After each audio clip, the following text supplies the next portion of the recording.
कुछ भी समर्पित करे, फलम पुष्पम मयम तोयम, कुछ नहीं है तो जल ही दे देता है, तो मैं इससे प्रसन्न हो जाता हूँ।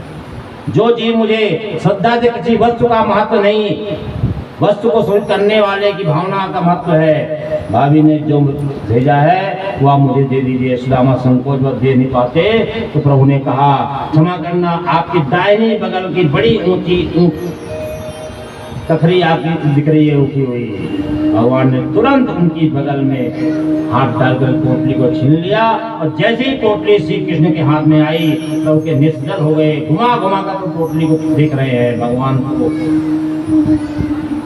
एक क्षण भी नहीं लगा समझने में, सुदामा के घर में एक बिलस का कपड़ा भी नहीं है, साबुत नहीं है। पोटली जब खोल कर देखा तो आश्चर्य के मारे कृष्ण की आंखें खुली खुली रह गई। इस पोटली में जो चावल है 5 तरह के हैं, कोई मोटा, कोई टूटा, कोई पीला, कोई। द्वारिकानाथ के नेत्र सरल हो गए। जैसी भगवान जो है अपने मुट्ठी में चावल लेकर के जैसी भगवान खाते हैं, तो उन्हें कह दिया, सर्वलोक संपत्ति सुख भी सुदामा को देता हूँ। दे दिया। दूसरी मुट्ठी मुख में डालकर उन्हें मन में संकल्प कर दिया, सारी पृथ्वी के एक छत्र सम्राट जो सुख मिलता है वो सुदामा को प्रदान करता हूँ। लेकिन तीसरी मुट्ठी जब भगवान मुख में डालते तो रुक्मिणी जी ने प्रभु का हाथ पकड़ लिया और सारे तो बोली, ज्यादा मत खाइए, कच्चा है, नुकसान करेगा। अंतरंगी सारे से बोली, बड़े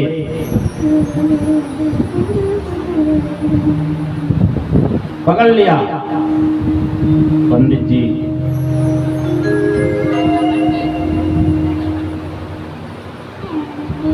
जिसने आपके वक्षस्थल पर प्रहार किया, प्रभु ने इशारे कह दिया, वो भी ब्राह्मण था जो विवाह से पहले आपका पुत्र, विवाह से पहले जो आपके पास पत्र लेकर के आया था, नहीं लाता तो द्वारिका की पटरानी कैसे होती। लेकिन ये सारी बातें सारे सारण हो रही है। बोलकर तो रुक्मिणी जी ने इतना ही कह दिया, ज्यादा मत खाइए, कच्चा है, नुकसान करेगा। सुदामा जी बोले, रुक्मिणी जी बिल्कुल ठीक कह रही हैं, लाला तू माने ही ना है। अब कोई कच्चे चावल खाए जाए तो उन्होंने कहा, आप कहते हैं तो नहीं खाता। लेकिन प्रभु ने सुदामा को क्या दिया क्या नहीं दिया ये बात किसी को पता नहीं चलने दिया, सिवाय रुक्मिणी के कोई नहीं जानता। अब दूसरी बात यह है कि सुवर्ण की द्वारिका में आकर भी सुदामा ने किनसे 1 तोला भी सोना नहीं मांगा। भागवत में कहीं भी ऐसा वर्णन नहीं आता।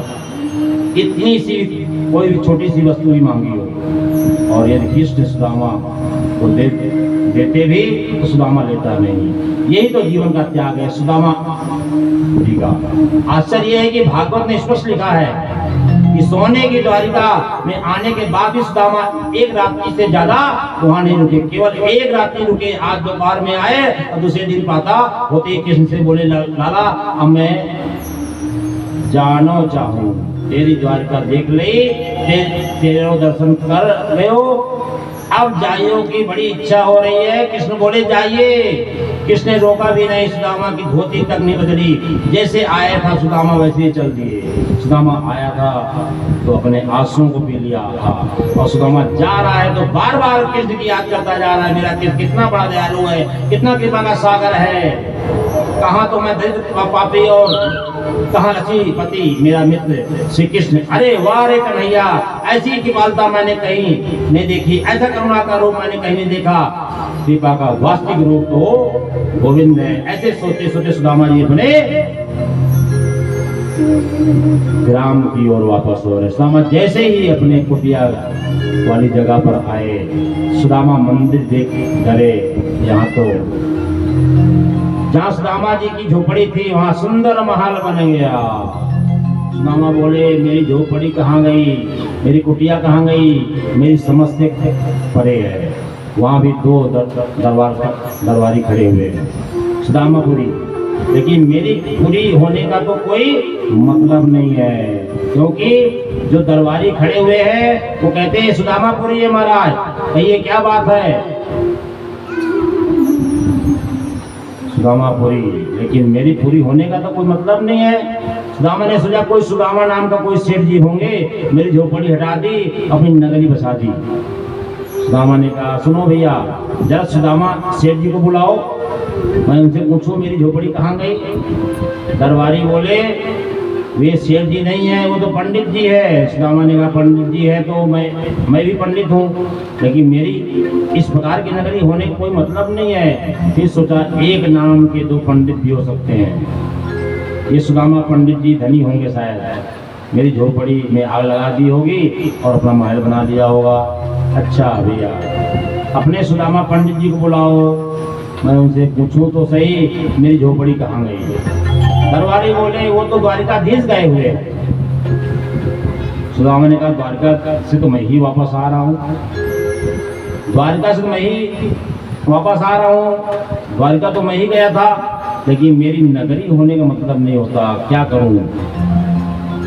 कहीं ऐसा तो नहीं कि मुरली वाले ने कोई नाटक कर दिया हो, तुम्हारे सुदामा जी को द्वारिका गए कितने दिन हो गए। सुदामा जी पूछते हैं, दरबारी बोले उनको तो गए 1 वर्ष हो गया। सुदामा बोले तब तो मैं ही हूँ,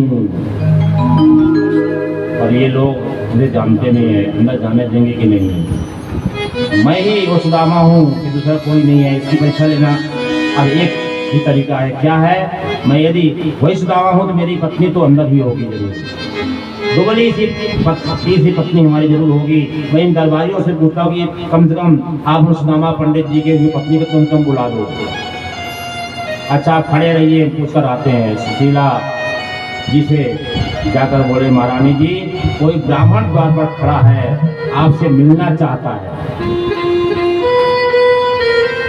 सुशीला जी भीतर से निकलकर आई, भगवान की बात से इतनी मोटी हो गई थी, उनके आगे पीछे 10-5 दासियां संग चल रही हैं। सुदामा जी ने दूर से आती हुई सुशीला को देखा, ये तो नहीं है मेरी पत्नी, वापस जाने लगे। सुशीला ने तुरंत पहचान लिया, दौड़ी दौड़ी आई और आकर चरणों में गिर पड़ी, नाथ प्रणाम करती है। सुदामा बोले सुशीला अरे ये सब वैभव, ये सब बोले सब द्वारिकाधीश के पास है। सुदामा बोले तुम पर तो बहुत कृपा रही, हम तो देखो जैसे गए थे वैसे ही वापस आए, अरे धोती तक नहीं बदली। सुशीला बोली आपको चाहिए थे दर्शन, मुझे चाहिए था वैभव, आपको दर्शन मिले मुझे वैभव मिला। सुदामा ने कहा तुम पहचान भी करती थी कि द्वारिका जाओ द्वारिका जाओ, 8 याम यही लगाती थी। अब सोने की रोटी बनाओ, चांदी की दाल बनाओ, हीरे की चटनी बनाओ, प्रेम से बैठकर घर में फूल लगाओ और खाओ। मैं तो किसी जंगल में झोपड़ी में रहकर भजन करूंगा, मुझे तुम्हारे इस महल में नहीं रहना है। पत्नी बोली आप नहीं रहोगे मेरे ये महल किस काम का है, मैं भी चलती हूँ। दोनों निकल कर चलने लगे तो भीतर से आवाज आई सुदामा जी ने पीछे मुड़कर देखा तो 1.5 टांग वाला बैठा हुआ है, कन्हैया भीतर बैठे। सुदामा बोले अरे लाला ये सब वैभव मुझको काय को दियो तुमने, मैं तो पहले ही बहुत बड़ा धनवान था, संपन्न था। विपदो नहीं विपदा संपदो नहीं संपदा, विपदा स्मरण विष्णु संपत् नारायण था। विपत्ति को विपत्ति नहीं मानते, संपत्ति को संपत्ति भी नहीं कहते। गोविंद को भूल जाना ही सबसे बड़ी विपत्ति है, गोविंद की याद बनी रहना सबसे बड़ी संपत्ति है। भगवान ने कहा ये वैभव मैंने दिया इसलिए मेरा प्रसाद समझकर आप इसे भोगिए, ये वैभव आपको कभी अभिमान नहीं होने देगा। बोले लाला तुम्हारी ये कृपा की आदत नहीं होती, कृपा की न होती जो आदत तुम्हारी, तो सोनी ही रहती अदालत तुम्हारी।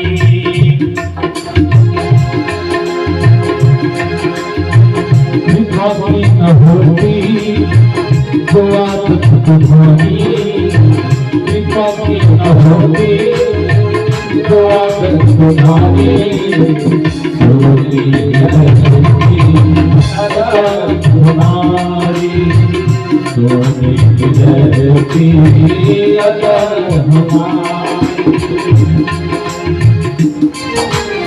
देवी कहते हैं परीक्षित श्री कृष्ण को आज ब्रह्मंडल छोड़े पूरे 100 वर्ष हो गए। कुरुक्षेत्र जिसे हम पंचक क्षेत्र कहते हैं, श्यामंत पंचक क्षेत्र में सूर्य ग्रहण के पावन अवसर पर वसुदेव जी महाराज ने बड़ा अद्भुत यज्ञ किया और उस यज्ञ में बड़े बड़े संत ज्ञानी जन महात्मा अमलात्मा संत पहुंचे। माता कुंती भी पांडवों के साथ में गई। ब्रजमंडल में आज गोपियां, राधा रानी और समस्त ब्रजवासी लोग भी वहां पहुंचे। सब लोगों ने अपने अपने अलग अलग तंबू लगाए। भगवान अपनी समस्त पत्नियों को लेकर गए। मैया यशोदा और नंद जी भी आए। मैया यशोदा को पता चला कि द्वारका नाथ भी यहाँ आए हैं, अपने लाला से मिलने वो भी आई। मैया तो बड़ी विचित्र सी हो रही है, सब से एक ही प्रश्न करती है, मेरा कन्हैया कहाँ है। जिस कच्छ तंबू में द्वारका नाथ शयन कर रहे थे, उस कच्छ में किनारे जाकर के मैया कहती है, मेरो लाला कहाँ है, कन्हैया कहाँ है। ये सुनते ही गोविंद की आंखें खुल गई और कन्हैया हड़बड़ा कर अपने कच्छ से निकले। ये नाम तो सिवाय यशोदा मैया के इतनी मीठी वाणी में और कोई नहीं कह सकता। दौड़े दौड़े द्वारका नाथ के बाहर निकले, मैया यशोदा के चरणों में गिर गए। मैया ने लाला को तुरंत उठाकर अपने अंग में भर लिया, ढेर सारा प्यार किया। मैया यशोदा आज लाला को उठाकर पिता हो रही है, गोविंद जी का धन्य हो गई। मैया समस्त लोगों को मैया ने आशीर्वाद दिया। लाला नाती बेटा सबसे मिली, प्रद्युम्न अनिरुद्ध साम सबसे मिली, बहुत आशीर्वाद दे करके वहाँ 10-5 दिन वास किया। आचार्य से कहते हैं कृष्ण पत्नियां जब द्रौपदी से मिले तो द्रौपदी ने जो भी कृत्य किए, माताएं यहाँ निश्चित होकर बैठती है। द्रौपदी ने किस पत्नियों से पूछा, बताओ तुम्हारा विवाह कैसे हुआ। अब तो एक पत्नी हो, विवाह वर्णन किया जाए, मेरे विवाह में इतने झगड़े हुए, मेरे विवाह में इतने सेना आई, पूरा भगवान ने सब वर्णन किया। अब आपको क्योंकि समय अभी कम है, हवन भी होना है, इसलिए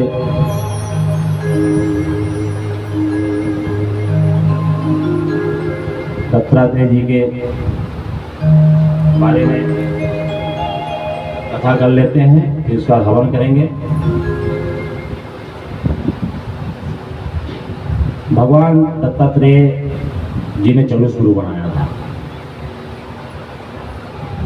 संत में गुरु राजन बहो बुद्धि आस्था यतो बुद्धिमाय तो मुक्तो माते कांचसो। राजन, मैंने अपने जीवन में 24 गुरु बनाए। गुरु होते हैं 3 प्रकार के, पुरोहित गुरु, शिक्षा गुरु, जो आपके घर में नामकरण करते हैं, विवाह करवाते हैं, दाह संस्कार कराते हैं, ये होते हैं पुरोहित गुरु। पुरोहित का अर्थ होता है पूरे अग्रे हितम इच्छामिति पुरोहिता, जो आपका हित चाहे, जो आपकी हित की कामना करे भगवान से, वो पुरोहित होता है। शिक्षा गुरु जीवन में कई बन सकते हैं, लेकिन कान में जो मंत्र देने वाला गुरु होता है उसे बोलते हैं दीक्षा गुरु। वो गुरु जीवन में केवल एक ही होता है। दत्तात्रेय जी ने मैंने 24 बनाए। मेरे जीवन का पहला गुरु पृथ्वी है। यदि मैंने पृथ्वी को गुरु बनाकर शिक्षा प्राप्त की, संत को पृथ्वी के समान सहनशीलता होना चाहिए। सहनशीलता के बगैर संत का जीवन निरर्थक है। मैंने दूसरा गुरु बनाया वायु को। दत्तात्रेय जी कहते हैं वायु चलती है तो बहुत तेज, परंतु दिखाई नहीं देती। मैंने पूछा आपसे क्यों? भगत जी हवा आ रही है। आपने कहा हाँ बहुत ठंडी आ रही है। मैंने पूछा हवा काली है कि पीली है? हवा शरीर को लग तो रही है लेकिन दिखाई तो नहीं देती है। इसी प्रकार संत को चाहिए अपने उपदेश से, प्रवचन से समाज का कल्याण करे, परंतु कभी ये नहीं चाहे कि दुनिया मुझे पहचाने। संत को ऐसा त्यागमय जीवन जीना चाहिए। मैंने आकाश को गुरु इसलिए बनाया कि आकाश का अर्थ होता है अवकाश, जो रास्ता देता है, जो आकाश है, जो अपने आप में खड़ा है। मेरे मुख से निकलने वाली जो वाणी है, परा पश्यति मध्यमा देखरी, ये 4 वाणी है। मेरे मुख से निकलने वाली जो वाणी है उसे आपके कानों तक पहुंचाने का रास्ता किसने दिया? उसी का नाम आकाश है। लेकिन आकाश कितना फीट लंबा चौड़ा है इसे कोई नहीं जानता है। आकाश में मक्खी उड़ती है, मच्छर उड़ता है, पक्षी उड़ते हैं, बड़े बड़े हवाई जहाज उड़ते हैं, परंतु कोई आज तक बता पाया कि आज आकाश कितना फीट लंबा और कितना फीट चौड़ा है। तो जैसे आकाश के आदि और अंत का पता नहीं, वैसे ही शिवन नारायण के भी ना आदि का पता है ना अंत का पता है। ये मैंने आकाश को गुरु इसलिए बनाया, मैंने जल को गुरु बनाया। यदु ने पूछा जल से क्या सीखा? ऐसी बाड़ी बोलिए मन का आपा खोए, औरन को शीतल